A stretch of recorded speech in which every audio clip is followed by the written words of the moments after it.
we were told 2 years ago that we were about to begin a journey along with everyone else in the world that would change us and change our society in ways that we could only begin to imagine, I really would have wanted to start off a bit more prepared.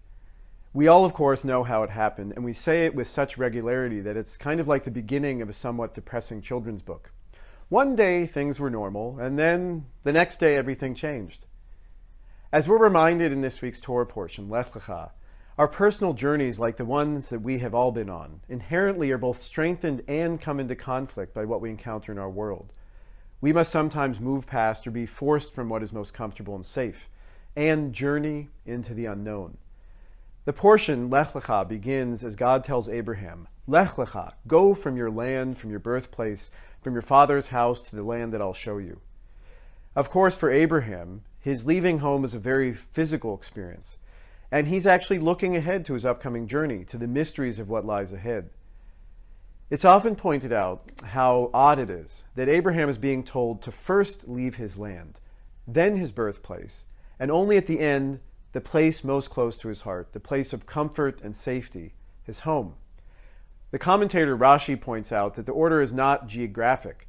It's instead an ascending scale of the pain of departure from the familiar. He says, because it's difficult for a person to leave the country which one has lived, one's social group, the familiar environment. But it's even harder to leave the place where one was born. The hardest thing is to leave parents and what is familiar. Now we know that Abraham is not weakened, at least outwardly, by the loss of his home, by the distance from his family and his place of comfort. In fact, he continues to be true to his faith and his family, and grows to represent what we could call the best of humanity. Away from the familiar, he continues to open up his tent to strangers and those in need. He welcomes without judgment wanderers regardless of their faith, their background, or their past. Removed from that calm world of straightforward peace and justice, we read about how he argues with God about Sodom and Gomorrah. And as his wife dies, as his sons leave him, he continues to honor their lives and stay connected to the land, to his traditions, and to God.